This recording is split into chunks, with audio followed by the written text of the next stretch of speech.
Hey everyone, welcome to the first IB Biology SL and HL IBuddies video. The most recent topic we have been learning, biochemistry. So for 2.1, molecules to metabolism. Things to know for 2.1 is vitalism, the belief that an organic force was needed to make organic compounds since they could only come from living things. How this was falsified was opposed by an organic compound urea found by Frederick Wohler. You need to know what urea is. Well, it was synthesized in the liver and is produced when excess amino acids are broken down. Urea is a type of nitrogenous waste, and urea is filtered from blood by kidneys and is included in urine. Molecular biology. After vitalism was falsified, scientists discovered molecular biology. It is a concept with aspects from both biology and chemistry of processes in living things. It provides basic rules that lead forms of life. Metabolism. Chemical reactions that occur in all living things, linked to sequences that are called metabolic pathways. These can be linear or cycles. These link together to make a network of reactions. Reactions are catalyzed or sped up by enzymes, the biological catalase. Subdivided into anabolism and catabolism. Catabolism, the breaking down of large molecules into smaller molecules. This requires a release of energy. An example of this is hydrolysis, like digesting polypeptides.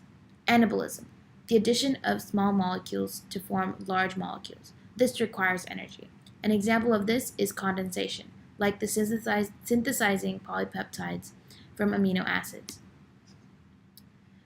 Example questions include features of carbon that help it form various stable molecules.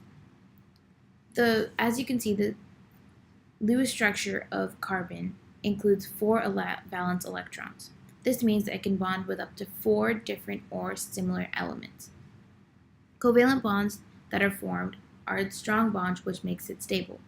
Chains of carbon atoms can be formed if carbon atoms bond together, like the fatty acid chain. Organisms are made of 4 types of organic compounds, meaning all of them are carbon-based or include carbon. These 4 are carbohydrates, lipids, proteins, and nucleic acid. Carbohydrates are made up of carbon, hydrogen, and oxygen. These include glucose, galactose, which is the opposite of glucose, fructose, lactose, sucrose, and starches. You may recognize carbs from seeing reactions like condensation, hydrolysis. Lipids, which is made up of carbon, hydrogen, and oxygen. This could be saturated fatty acid, unsaturated fatty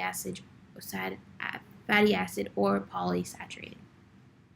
Proteins, which is made up of carbon, hydrogen, oxygen, nitrogen, and sometimes sulfur. The amine stays the same, and the carboxyl group stays the same, as well as the hydrogen group. The only thing that changes in the amino acid is the R group, which changes every time depending on whether the amino acid is hydrophilic or hydrophobic. Lastly, the nucleic acid, which we will talk about later.